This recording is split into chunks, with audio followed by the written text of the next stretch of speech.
The day I found out. My bank account was emptied, completely drained, every last dollar, by the person I trusted most in this world. I was already drowning in debt, every month clawing just to make minimum payments, terrified of eviction, terrified of phone calls from collectors. And then, suddenly, my balance dropped into the negative. The culprit? Not some faceless hacker, not a stranger halfway across the globe, but my own brother. He had taken my credit card, behind my back, and used it to fund his honeymoon, a luxury getaway I couldn't even dream of affording for myself. He smiled in wedding photos while I sat in the dark, staring at collection notices. Ashamed, humiliated, and betrayed in a way that words could barely hold. I thought family was supposed to protect you. But that day, I realized blood ties could strangle just as easily as they could bind. Before we dive into the story, tell me in the comments which country you're watching this from. I love seeing how far these stories travel, and it helps me connect with you all around the world. My name is Daniel. I was 32 years old when my life finally broke apart. I wasn't married, I didn't own a house, I didn't even have a car anymore. I'd sold it just a year earlier to try and get ahead of my debts. I worked as a mid-level analyst in a logistics company, the kind of job where you disappear behind spreadsheets all day, your only reward being the paycheck at the end of the month. A paycheck that, for me, was gone before it even landed. Rent. Utilities. Debt payments. By the time the collectors were through with me, I was surviving on instant noodles and coffee, clinging to the illusion that if I just kept grinding, maybe I'd dig myself out. But then came that morning. That one morning that made everything unravel. I remember it too vividly. It was a Tuesday, early, the kind of day where you wake up already anxious because you know the rent is due and your bank account can't handle it. I had logged in, like I always did, half hoping, half dreading what I'd see. And then my screen froze. At first I thought it was just a glitch, some system delay. But no, the numbers were real. My account wasn't just low. It was negative. Thousands gone. My credit card maxed out. Charges piling up that I never made. I stared at the transactions, scrolling line after line, my chest tightening, my mouth going dry. Resort bookings. Airline tickets. Restaurant bills from places I couldn't even pronounce. I sat there in my dim apartment, the glow of the screen burning into my eyes, while the truth clawed its way through my denial. These weren't random. These weren't fraud. These were my brothers. And that realization hit me harder than any debt collector's call ever could. My younger brother, Michael, had just gotten married. A big, beautiful wedding, the kind people post all over social media, all smiles and champagne and speeches about love. I hadn't been able to contribute much. I gave him a modest gift, showed up in my one decent suit, smiled through the pain of knowing I couldn't afford the kind of celebration he was basking in. But I loved him. He was my brother. I thought. He respected me. So when I saw those charges, airline tickets booked in his name, resort expenses linked to his new wife's account, my stomach turned. There was no question. He had taken my credit card. He had used me to pay for his honeymoon. I remember my body shaking, my hands gripping the edge of the desk so tight the wood creaked.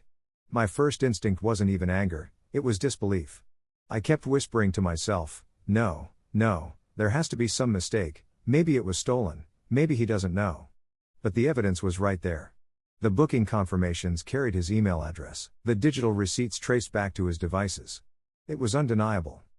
And yet, part of me still clung to the impossible hope that it wasn't betrayal, that it was some accident. Until I saw the photos.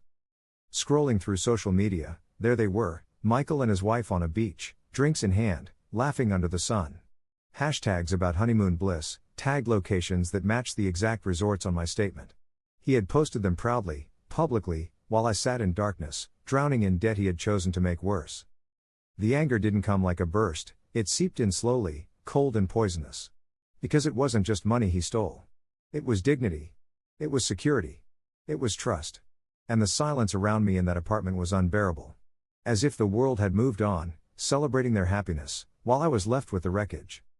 I thought about calling him right then. I even picked up the phone, my thumb hovering over his name. But my hand wouldn't move. Because deep down, I knew, if I called him, he'd brush it off. He'd laugh, minimize, tell me I was overreacting. He'd gaslight me into believing that family should share everything, that I should be proud to help him start his marriage. But I wasn't proud. I was broken. That was the moment my life collapsed. Not when the collectors called, not when I sold my car, not even when I skipped meals to keep the lights on. No, it was that morning, staring at my brother's betrayal written out in dollar amounts and timestamps. Because debt can be fought. But betrayal? That kind of betrayal carves into your bones. And I knew, without even knowing how, that one day, somehow, I would make him answer for it. The next time I saw Michael after discovering the charges, it was like staring at a stranger wearing my brother's face. He greeted me with that same easy smile he had always carried, the kind of smile that used to make people trust him instantly. And now, to me, it looked like a mask. We were at my parents' house, a casual Sunday dinner, one of those family gatherings that used to feel like refuge. I walked in with my jaw tight, my chest burning, every nerve screaming at me to call him out, to slam my phone down on the table and shove the evidence in his face. But I didn't. I couldn't. Instead, I played along. I hugged him. I hugged his wife. I sat at that table with a fake smile plastered on my face, while inside I was disintegrating. Because every time he laughed, every time he reached for more food, every time he leaned back in his chair looking carefree, all I could see were the numbers on my bank statement. The overdraft. The debt collectors circling. The interest compounding like a noose tightening around my throat. And he had no idea what it felt like to sit there with empty pockets, pretending everything was fine. I thought maybe my parents would notice. Maybe they'd see the cracks in my face, the way I didn't touch my plate, the way I kept my hands clenched under the table to stop them from trembling. But they didn't. They were too busy asking Michael about his honeymoon. Oh, the photos looked amazing. My mother gushed, her voice dripping with pride. That resort looked like paradise. Michael grinned, eyes sparkling. It was. Best time of our lives. Best time of their lives. Paid for with the ruins of mine. I chewed the inside of my cheek so hard I tasted blood. It was surreal, sitting across from him while he described the sunsets, the food, the excursions. Every detail matched the transactions I had memorized on my statement. The exact dates, the exact restaurants. He wasn't even hiding it. He spoke freely, loudly, as if he were untouchable. And maybe he was. Because nobody at that table had the faintest clue what he'd done. They saw him as the golden child, successful, charismatic, newly married. They looked at me and saw the struggling older brother who never quite got it together. That contrast was salt in the wound. At one point, his wife leaned over and showed us a slideshow of photos on her phone. Beaches. Cocktails. Spa treatments. A candlelit dinner with fireworks in the background. My mother's eyes misted over. My father nodded in quiet approval. Everyone at the table smiled. Everyone but me. And yet, I said nothing. I sat there swallowing rage, because I knew if I spoke, if I revealed what I had discovered, I would become the villain. I could already hear the responses. Come on, Daniel, it's family. You're overreacting. He didn't mean any harm. Money comes and goes, but brothers are forever. But the truth was, he had meant harm. Maybe not in the dramatic sense, but in the selfish, thoughtless sense that cuts just as deep. He had looked at my life, at my debt, at my desperation, and decided his comfort, his honeymoon, his luxury meant more. And I knew. If I exposed him then and there, my parents wouldn't rally behind me. They would shield him. They always had. Michael was the baby, the favorite. I was the one expected to endure. So I endured. I went home that night with a headache that felt like it was splitting my skull in half. I lay awake staring at the ceiling, every detail of his smile burned into my mind. The unfairness of it all pressed down like a weight on my chest. I wanted to scream. I wanted to smash something. But instead, I just lay there in silence, because silence was all I had left. And that silence became my prison. Every family gathering after that felt the same. Every laugh from him felt like mockery.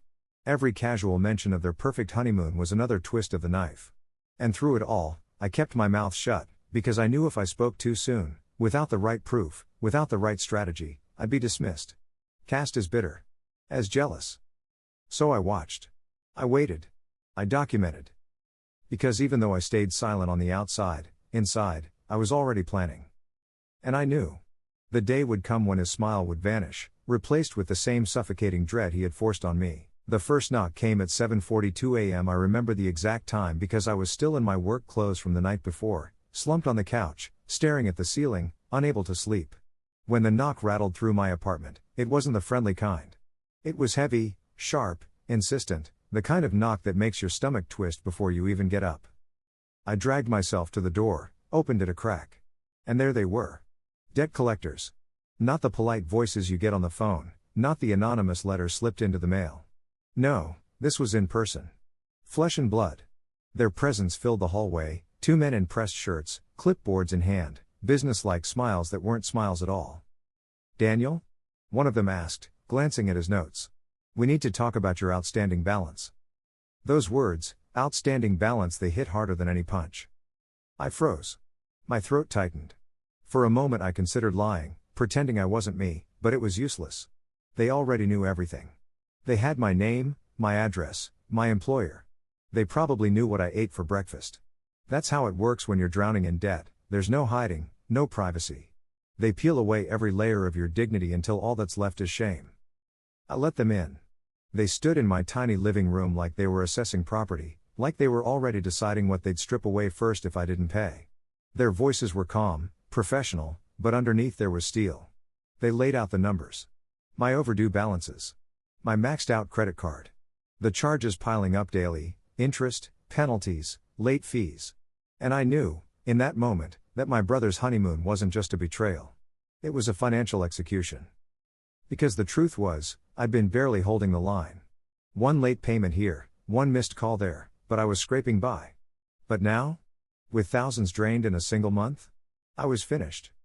They spoke in terms of options, payment plans, settlements, consequences. But I couldn't even focus on the words. All I could hear was the pounding in my head, the sound of Michael's laugh echoing from that family dinner, layered over the cold language of debt enforcement. Two worlds colliding, his paradise, my ruin. When they left, they didn't slam the door. They didn't need to. Their message lingered in the air like smoke: "We'll be back. And next time, it won't be friendly." I sat on the couch afterward, head in my hands, feeling smaller than I ever had in my life. And the worst part? Shame kept me from telling anyone. I didn't call my parents. I didn't confide in friends. I carried it alone. Because how could I explain, how could I admit that while I was being hunted by collectors, my own brother was sipping cocktails on my credit? Days bled into weeks. The calls came more often. The letters stacked up, unopened, a tower of dread on my kitchen counter. Every time I saw an unknown number flash on my phone, my chest seized. Every time someone knocked on my door, I held my breath. My life wasn't a life anymore, it was a countdown. And through it all, Michael went on smiling. Posting photos. Talking about plans for their new home, their future children, their perfect beginning. Every post, every word, was like watching him build a kingdom on the ruins of my existence.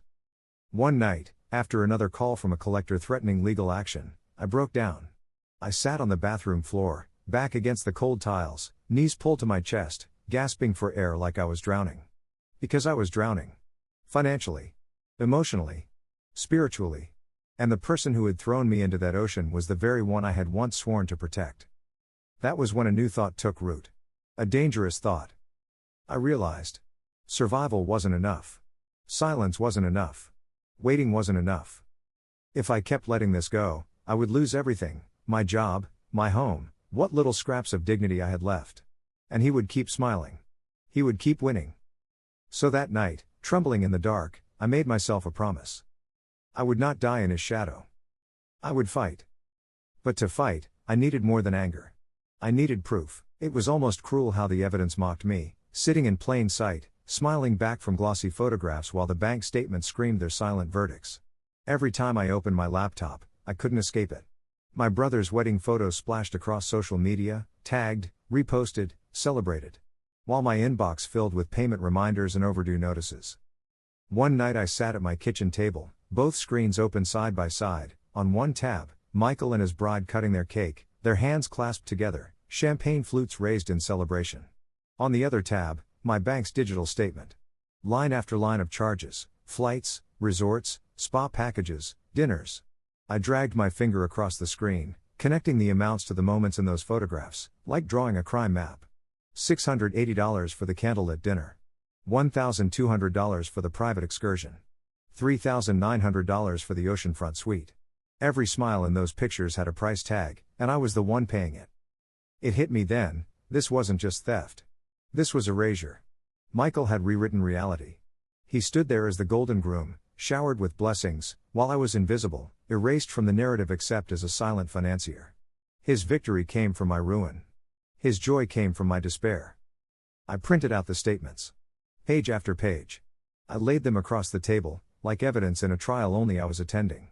Next to them, I saved screenshots of his posts, his tag locations, his timestamps. The alignment was perfect. If this were a case in court, the jury wouldn't take 5 minutes. But there was no court. No judge. No jury. Only me, and a family who would never believe me without seeing the blood on the knife. So I began collecting everything. Not just the obvious charges, but the digital trails too. Email confirmations linked to his name. Metadata from images showing exact dates. Even receipts tucked into their vacation album on Facebook, bragging about the best meal of our lives.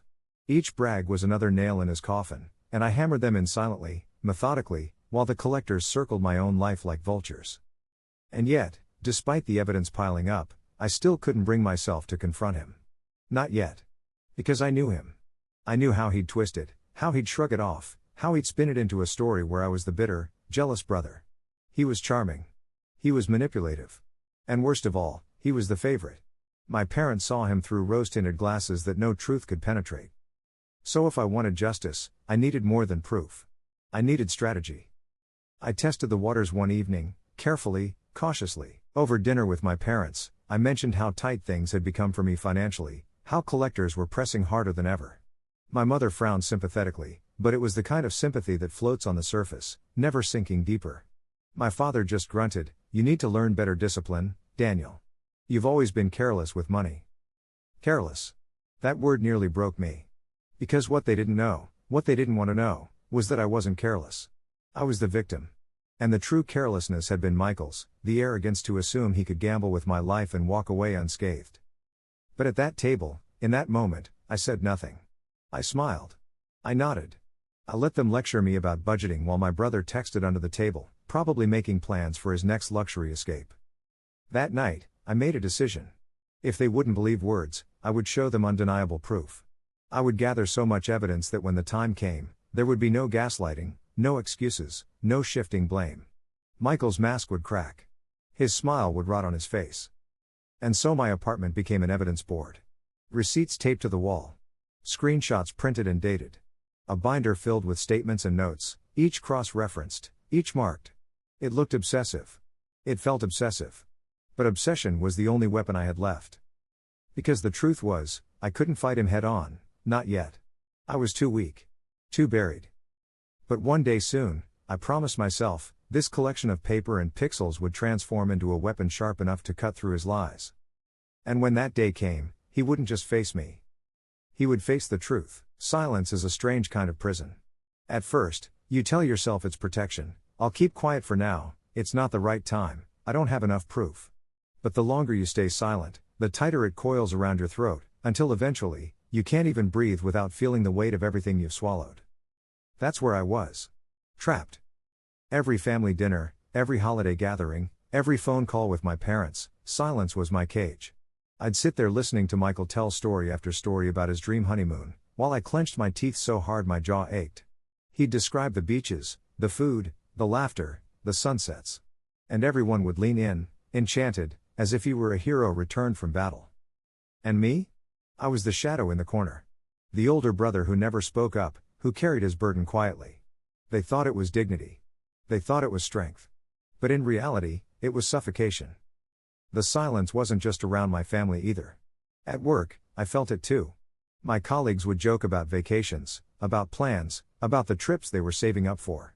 I'd laugh weakly, nod along, while inside my chest was a scream, I paid for a vacation too. I just didn't get to go on it. But of course, I never said that. Who would believe me? What boss would pity the employee who couldn't control his own brother? And the debt. It kept multiplying. Collectors called daily now, sometimes more than once. Letters piled higher. My credit score sank so low it was practically buried. And every time I thought about telling the truth, about exposing Michael, something stopped me. Fear. Fear of what my parents would say. Fear of being branded the jealous brother. Fear of destroying whatever fragile ties still bound us together. Because here's the cruelest part of betrayal, it doesn't just wound you, it traps you between rage and loyalty. You hate the person who hurt you, but you still crave their love. And Michael knew that. He leaned on it. I could see it in the way he carried himself. He acted untouchable, confident, as if he knew I would never dare speak. He'd pat me on the back at family dinners, smile like nothing had happened, call me big bro with that same affectionate tone. But beneath it, there was a flicker in his eyes. A flicker that said, "You won't say anything. You can't." And for a while, he was right. The silence ate me alive. Nights were the worst. I'd sit in the dark, binder of evidence on my desk, staring at it like a loaded gun I was too afraid to fire. I'd imagine confrontations that never happened, me slamming the proof on the table, me screaming the truth into my parents' faces, me watching Michael crumble. But then I'd close the binder, shove it back into the drawer, and tell myself, not yet. Not tonight. But silence has a cost. One night, the collectors came again. This time, they weren't polite. They pounded the door so hard it shook the frame. I sat on the floor in the corner, holding my breath, praying they'd leave. And as I sat there, paralyzed, I realized what my silence had done. It had made me invisible. Not just to my family, not just to Michael, but to myself. I had become a ghost in my own life, hiding from the world, while he basked in it. That was the night I swore to myself, silence would no longer be my prison. I didn't know how. I didn't know when. But the moment would come when I'd use everything I had gathered, every screenshot, every receipt, every shred of evidence, and I would make my voice heard. Because silence might protect you for a while. But in the end, silence kills. And I was done dying quietly. If silence was my prison, then paper was my weapon. I had learned, over months of suffocating debt, that the truth often hides not in the big, flashy moments, but in the overlooked details, the fine print. And that's where Michael had slipped. That's where he had left his fingerprints all over my destruction. One evening, I sat hunched over the binder I'd built, flipping page after page, my desk buried under a storm of receipts, screenshots, and statements. Most people see numbers as just numbers, cold, lifeless. But when you've been betrayed, numbers turn into scars. Each one told a story. And if you lined them up carefully, you could see the entire crime unfold.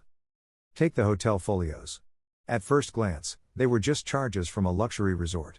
But buried in the itemized breakdowns were details that gave everything away, the name attached to the spa appointment. Michael's wife. The timestamp of a bar tab. The exact hour they'd uploaded a smiling photo on social media. Even the in-room dining slip, signed with my brother's looping handwriting. He hadn't even tried to hide it. Then there were the digital receipts. People don't realize how much metadata clings to a purchase confirmation, IP traces, device signatures, email headers. And there it was, his laptop, his phone, his accounts, linked to every charge. He might as well have carved his initials into my debt. I remember sitting back in my chair, exhaling slowly, my fingers trembling as I held a printout of one particularly damning receipt. A dinner charge, $684. The digital header showed the purchase made from Michael's phone, timestamp 7:16 p.m. that same night. On his wife's Instagram, they'd posted a candlelit dinner photo at 7:19 p.m., captioned "Best night of our lives." The arrogance of it. It burned. He had flaunted his crime, confident no one would ever connect the dots. But I had connected them. I had the evidence. And yet, it still wasn't enough. Because evidence is only as strong as the person willing to believe it. My parents wouldn't. My relatives wouldn't. Even my friends, if I confided in them, would hesitate. People don't want to believe family could do something like this. They'd tell me to let it go, to forgive, to move on. But I wasn't moving on. I was building a case. So I started keeping a timeline. Every charge matched to a post, every receipt lined up with a memory they had bragged about online. My wall became a lattice of dates and strings, connecting their happiest moments to my deepest financial wounds. And the more I mapped it, the more I realized something. The story was airtight. The only thing missing was the audience. One night, while combing through the documents again, I noticed something I had overlooked before. A confirmation email for their flights. It had been forwarded, once, to my brother's work email. That small, careless action had left a trail I hadn't expected. Now, I not only had proof of the charges, but also proof that he had actively rerouted confirmations through his own accounts. That wasn't ignorance. That wasn't an accident. That was intent. I sat there staring at that email, the glow of the screen washing over my face, and for the first time in months, I felt something other than despair. I felt control. Because this wasn't just a mess of receipts anymore. This was evidence of deliberate theft. I could see the trap forming. Slowly. Patiently. If I waited for the right moment, if I lined up every piece just so, if I exposed him in a way where denial was impossible, then maybe, finally, the silence would break. And when it did, The sound wouldn't just echo in my family's ears. It would echo in his soul. There comes a moment in every battle where the tide shifts, not because the war is won, but because you finally stop being the hunted and start becoming the hunter. For me, that moment arrived in the most unexpected way, a family gathering. It was my mother's birthday. The whole family crammed into the dining room, laughter echoing against the walls, gifts stacked on the table, cake waiting to be cut. I stood there, binder of evidence heavy in my bag like a secret weapon, my heart pounding with every glance at Michael. He was radiant, as always, joking, charming, holding his wife's hand. To anyone else, he looked untouchable. To me, he looked like a man on borrowed time. The turning point wasn't a confrontation. Not yet. It was subtler, quieter. It happened when Michael, in his arrogance, slipped. He was telling yet another story about their honeymoon, how magical it had been, how the staff treated them like royalty. And then, laughing, he said something I'll never forget. Honestly, it felt like we didn't pay for anything. Like the whole trip was free. Everyone laughed. Everyone except me. Because I knew what he meant. He hadn't paid. He had stolen. And that little slip of the tongue, that careless boast, planted the seed. I caught my mother's faint frown, my father's raised brow. They didn't think much of it, not yet, but it was enough. A crack in the facade. That night, I went home buzzing with adrenaline. I pulled out the binder, flipping through the pages with renewed urgency. This wasn't just about survival anymore. This was about momentum. I had been waiting, gathering, suffocating in silence, but now I could feel the shift. I started preparing for exposure. Carefully. Strategically. First, I organized everything into a sequence: charges, receipts, posts, timestamps. I rehearsed how I would present it, how I would lay it out so even the most loyal family member couldn't deny it. I wasn't going to confront him blindly. No shouting matches. No he said she said. I wanted precision. I wanted a confession, or at the very least, the kind of undeniable contradiction that would collapse his mask. But the real turning point wasn't just the evidence. It was me. Something had broken inside me during those long months of silence, but something else had been forged in its place: steel. I no longer cared about being the jealous brother. I no longer feared my parents' judgment. I had reached the bottom, and once you're at the bottom, fear loses its grip. The debt collectors still called. The letters still arrived. My situation hadn't improved. But my mindset had shifted. I wasn't waiting anymore. I wasn't hiding. I was preparing for war. The first test came a week later. Michael called me, casually, asking if I could spot him a little money until his next paycheck. The audacity nearly made me laugh. My chest burned, my hands clenched around the phone, but my voice was calm when I answered. I don't think that's a good idea, Michael. You already owe me more than you can ever repay. There was silence on the line. A flicker. A hesitation. He tried to joke it off. What, because of the wedding gift? Come on, you're being dramatic. But I knew he heard the edge in my tone. For the first time, he realized I wasn't asleep anymore. And that was the true turning point. Not the evidence. Not the binder. Not even his careless slip of the tongue. It was the moment he saw something in me he hadn't seen before. Resistance. And deep down, I could sense it unsettled him. Because for the first time, he knew. His silence would not last forever. The night I decided to expose him, my hands wouldn't stop shaking. Not from fear, at least, not entirely. It was adrenaline, fury, anticipation all tangled together. Months of silence, of humiliation, of collectors pounding at my door, had built to this one moment. I wasn't just confronting Michael. I was putting my entire family on trial. It happened at another family dinner. My parents loved their traditions, and for once, I was grateful. A full table meant an audience. And that was exactly what I needed. The meal started like it always did, casual chatter, my mother fussing over the food, my father making dry jokes no one laughed at but him. Michael, of course, dominated the conversation. Another story about his perfect marriage, his perfect honeymoon, his perfect life. His wife laughed along, glowing with pride, while I sat quietly, binder at my feet, waiting. When dessert was served, I struck. I have something I need to show you all, I said, my voice cutting through the chatter like a blade. They looked at me, puzzled. Michael smirked, probably assuming I was about to make some awkward announcement about my job or finances. He had no idea. I placed the binder on the table, flipped it open, and slid the first page toward my parents. A printed bank statement, highlighted charges in neat yellow lines. What's this? My father asked, squinting. Those, I said, my voice steady though my chest thundered, are the charges that pushed me into financial ruin. Thousands of dollars, drained from my account, run up on my credit card. Charges I never made. Michael shifted in his seat, the smirk fading slightly. And here, I continued, sliding the next page forward, a screenshot of his wife's Instagram photo, timestamped the same night as one of the resort charges. Dinner for two. $684. Charged on my card at 7:16. Posted at 7:19. Same night. Same place. Same people. My mother frowned, confusion flickering in her eyes. My father leaned closer. Michael's wife's smile froze. I kept going, page after page. Receipts with his name. Confirmation emails forwarded to his work account. Hotel folios listing her spa treatments. Each piece laid out methodically, carefully, undeniable. Michael tried to laugh at first. Come on, Daniel, this is ridiculous. You're connecting dots that aren't even there. But his voice cracked. His eyes darted. And the more I pressed the evidence forward, the more his bravado drained away. My parents' silence grew heavier with every page. My mother's face paled. My father's jaw tightened. The room felt suffocating, like all the air had been sucked out, leaving only tension and truth. Finally, I dropped the last piece, the flight confirmations, forwarded through his own account. Accidents don't leave trails this deliberate, I said quietly. Mistakes don't sign receipts in your handwriting. This wasn't a misunderstanding, Michael. This was theft. From your own brother. While I drowned in debt, you drank champagne. The silence that followed was unbearable. For the first time, Michael didn't speak. He didn't joke. He didn't charm. He just sat there, exposed, his mask cracked wide open for everyone to see.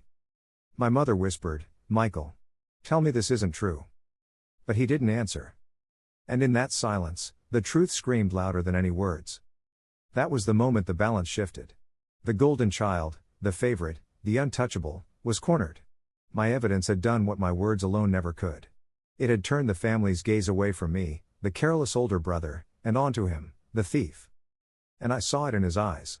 For the first time, he realized the silence was over. When you spend months suffocating under someone else's betrayal, it's easy to believe the scales will never balance. But the moment Michael's silence cracked, I felt the shift, the reversal. For the first time, he wasn't in control. After I laid the binder bare across the dinner table, the room fractured. My parents stared at him, their disbelief collapsing into something uglier, recognition. They couldn't protect him anymore. The evidence was too precise, too damning. My father's voice, sharp as broken glass, cut through the air. Michael. Is this true? Michael's jaw clenched. His wife looked at him in horror, but he didn't speak. His silence was an admission louder than anything he could have said. My mother's eyes filled with tears, her hands trembling. For decades, she had believed in his innocence, his charm. Now she saw him for what he was. And me? I sat back, watching, no longer the accused, no longer the weak one. For the first time in months, I wasn't the one defending myself. He was. But here's the thing about people like Michael, they don't surrender gracefully. They scramble. They twist. They fight to hold the mask together. Finally, he spoke, his voice desperate, cracking at the edges. It wasn't like that. Look, I meant to pay him back. We were under so much stress with the wedding, the expenses. Daniel said he'd help. I thought it was fine. Help? I snapped, the word venomous. You call maxing out my card while I was drowning in debt help? You call leaving me to face collectors while you drank cocktails help? His words faltered. His excuses tangled into silence. And I watched his carefully constructed image disintegrate in front of the very people who once worshipped him. The reversal wasn't just about exposing the truth, it was about reclaiming my place in the family. For years, I had been the struggling one, the disappointment, the brother who never had it together. But in that moment, sitting across from Michael's shattered arrogance, I saw my parents' eyes shift. The disappointment no longer rested on me. It fell squarely on him. And the weight of that shift was almost intoxicating. My father spoke next, his voice low, shaking with restrained fury. Do you realize what you've done? Your brother is drowning, and you're the one who tied the stones to his feet. Michael opened his mouth to argue, but my father cut him off. Enough. Don't you dare speak. I can't even look at you. For once, Michael's charm had failed him. His golden aura had tarnished. And as he sat there, shoulders slumped, His wife's hand slowly slipping from his, I realized the reversal was complete. Because the power wasn't his anymore. It was mine, and I wasn't going to waste it. I leaned forward, voice steady, controlled, every syllable deliberate. You're going to fix this. You're going to pay every cent back. You're going to face what you did, not just to me, but to this family. And if you don't. I let the words hang heavy, then finished softly, I have no problem taking this beyond this table. Public. Legal. Permanent. The blood drained from his face. For the first time in my life, I saw fear in his eyes. Not annoyance. Not smugness. Fear. That was the reversal. Not just exposing him. Not just shifting the blame. But watching him realize that for once, finally, he wasn't untouchable. And the silence that followed wasn't mine anymore. It was his. I didn't sleep the night before the meeting, coffee rings on my desk, the binder open like a loaded confession. I wasn't coming for a scene, I was coming for closure, for proof made public, for consequences that didn't need to shout to be heard. The trap was already set, simple, clean, undeniable. First, I filed with the bank's fraud unit, affidavit signed, timeline attached, screenshots aligned to the minute. The investigator barely needed prompting. The digital headers, the IP traces, the forwarded confirmations to Michael's work address, everything threaded into a single, merciless rope. While that process churned, I did the one thing he never expected. I booked a time with his company's compliance office. Calm email. Few lines. Potential misuse of personal financial information by an employee, confirmations routed through corporate systems, happy to share documentation. No drama. Facts. Dates. Timestamps. And then, the vector that would make it real beyond our four walls, a consumer rights journalist who specialized in family financial abuse. I didn't give names at first. I gave a pattern. The reporter knew the rhythm instantly: love weaponized, credit exploited, silence leveraged. If this goes forward, she said gently, we'll confirm everything. You don't have to carry this alone. So the meeting, my parents' dining room again, but different. The air was thinner, the table bare except for the binder and a small digital recorder, on the placemat, in plain view. My mother had asked for it, so no one misremembers. My father sat straight-backed, jaw locked. Michael arrived late, bled of his shine, his wife trailing behind, eyes rimmed red. I didn't raise my voice. I didn't need to. I set out the final sequence: charges, posts, confirmations, and then the new piece. 2 days ago, your company's compliance officer called me back. They reviewed the forwarded confirmations through your work account. Using corporate email for personal travel would have been a policy issue. Using it to route charges from your brother's account made it something else. I let the words hang, cold, steady. They've opened an internal review. Michael's fingers twitched.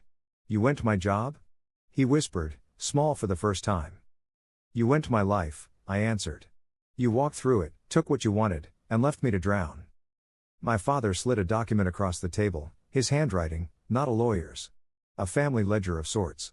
Repayment in full, he said, each syllable scraped raw. Transfer of a car title to Daniel as collateral until the balance clears. Monthly payments, automatic. Written apology. Financial counseling, mandatory. If a single deadline is missed, Daniel has our support taking this to court, to the bank, to the reporter, everywhere. He paused. And you will resign your access to any systems at work that could even touch personal accounts until compliance finishes. Michael stared at the paper. His wife spoke first, quiet, shaking. I didn't know the card was his. I should have. I didn't ask. I wanted the honeymoon to be perfect. She looked at me, eyes flooding. I'm sorry. I nodded. Not absolution, acknowledgement. The recorder blinked red, a heartbeat on linen. And then, the confession, soft, cornered, whole. I did it, Michael said, voice cracked open. I told myself it was temporary. I told myself you'd be proud to help. I told myself 100 stories so I wouldn't have to see what I was doing. His chin fell to his chest. I stole from you. I kept stealing. I kept smiling while you were hurting. The room exhaled. The trap had never been about theatrics. It was about verifiable contradiction meeting undeniable admission, his voice, his signatures, his digital trail, all in one place, under one light. The aftermath moved like slow water. The bank reversed the fraudulent charges in waves, investigation notes referencing the alignment of timestamps, the forwarded confirmations, the signed apology that named each expense and accepted liability. My credit score didn't spring up like a miracle, it crawled, bruised, but alive. The collector's calls thinned, then stopped. I kept the car, temporary, yes, but after months of buses and long walks and humiliation, it felt like a key back into the world. At his job, compliance concluded without fanfare, no flashing headlines, no public spectacle. A formal reprimand. Mandatory ethics training. Access modifications. The journalist, true to her word, ran a piece about financial abuse within families, anonymized, focused on the pattern, not the gossip. She showed how shame keeps the knife sharp, how silence fattens the wound. I read it twice, then once more in the quiet after midnight, and felt something unclench. I wasn't a cautionary tale. I was a case that ended.